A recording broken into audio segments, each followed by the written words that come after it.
আসসালামু আলাইকুম সম্মানিত ভিউয়ার্স, আপনারা সকলে কেমন আছেন? আশা করি ভালো আছেন। দেশ কিংবা প্রবাসে থাকা সকল ব্যাংক গ্রাহকদের জন্য একটি মহা গুরুত্বপূর্ণ নিউজ নিয়ে আজকে আপনাদের মাঝে হাজির হয়েছি।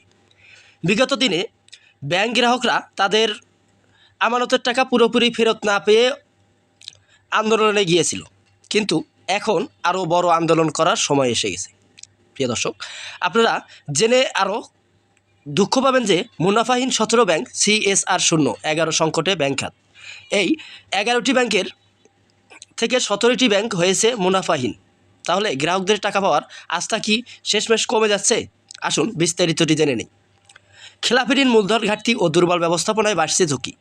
বিশ্লেষকদের মতে খেলাপি ঋণের লাগামহীন বৃদ্ধি, দুর্বল পরিচালনা পর্ষদ, রাজনৈতিক প্রভাব এবং প্রযুক্তিগত সীমাবদ্ধতার কারণে ব্যাংকগুলোর আর্থিক সক্ষমতা কমে যাচ্ছে।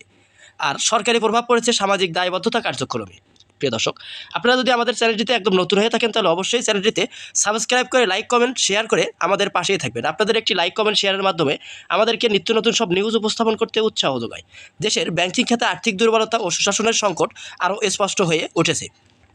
বাংলাদেশ ব্যাংকের সর্বশেষ পর্যালোচনায় দেখা গেছে 2024 সালে 17টি ব্যাংক নিট মুনাফা অর্জনে ব্যর্থ হয়েছে, আর 2025 সালের 11টি ব্যাংক কোনো ধরনের কর্পোরেট সামাজিক দায়বদ্ধতা ব্যয় করেনি। এই চিত্র দেশের ব্যাংক খাতের নাজুক অবস্থায় বড় একটি সুযোগ হিসেবে বিবেচিত হচ্ছে। বিশ্লেষকদের মতে খেলাপি ঋণের লাগামহীন বৃদ্ধি, দুর্বল পরিচালনা পর্ষদ, রাজনৈতিক প্রভাব এবং প্রযুক্তিগত সীমাবদ্ধতার কারণে ব্যাংকগুলোর আর্থিক সক্ষমতা কমে যাচ্ছে।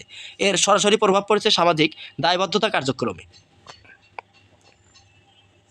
2024 সালের 17টি ব্যাংক মুনাফা করতে পারেনি। বাংলাদেশ ব্যাংকের প্রতিবেদন অনুযায়ী 2024 সালের মোট 11টি ব্যাংক মুনাফা অর্জন করতে পারেনি। এর মধ্যে বেশ কয়েকটি রাষ্ট্রায়ত্ত ও দুর্বল বেসরকারি ব্যাংক রয়েছে। ব্যাংকগুলো হলো Janata Bank, Agrani Bank, Basic Bank, Bangladesh Krishi Bank, Rajshahi Bank, AB Bank, Bangladesh Commerce Bank, First Security Islami Bank, ABC Islami Bank, IFC Bank, National Bank, NRB Bank, Global Islami Bank, Padma Bank, Social Islami Bank, Union Bank ও National Bank of Pakistan.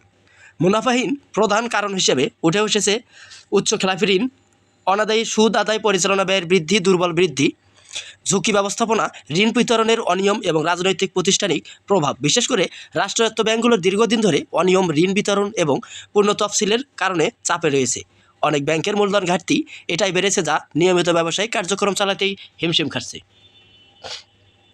Bank খাতের গভীর সংকট। বর্তমান পরিস্থিতি bank খাতের আরও বড় সমস্যার ইঙ্গিত করেছে। দেশে খেলাপি ঋণের পরিমাণ ক্রমাগত বেড়ে চলেছে। বড় ঋণ গ্রহীতাদের অনেকেই বছরের পর বছর ঋণ পরিশোধ না করে নতুন সুবিধা পাচ্ছে, ফলে ব্যাংকের আয় কমে যাচ্ছে এবং মুনাফা ক্ষতিগ্রস্ত হচ্ছে।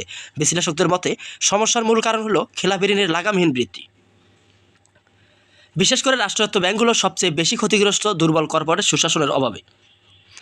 যুক্তিগত দুর্বলতা, কিছু ব্যাংকে এখনও পুরো সফটওয়্যার বা ম্যানুয়াল সিস্টেমের ব্যবহৃত হচ্ছে, যা ঝুঁকি বাড়ছে। মূলধন ঘাটতি, মুনাফা না থাকায় অনেক ব্যাংকের মূলধন পর্যাপ্ত হার কমে যাচ্ছে।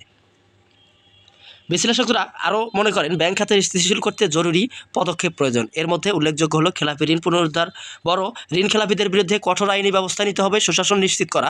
এজন্য পরিচালনা পর্ষদের স্বচ্ছতা ও জবাবদিহি বাড়াতে হবে। নীতিমালা কঠোর করতে মুনাফাভিত্তিক CSR ব্যয় বাধ্যতামূলক পর্যবেক্ষণ আনতে হবে। নীতিমালা কঠোর করতে মুনাফাভিত্তিক CSR ব্যয় বাধ্যতামূলক পর্যবেক্ষণ আনতে হবে। সংশ্লিষ্টরা জানিয়েছে 2024 অর্থাৎ 25 সালের 11টি ব্যাংকের CSR শূন্য এবং 2024 সালের 17টি ব্যাংকের মুনাফাহীন দেশের ব্যাংকিং খাতের জন্য উদ্বেগজনক সংকেত। প্রিয় দর্শক, আজকের মতন এই পর্যন্তই। পরবর্তী সব নিউজ পেতে আমাদের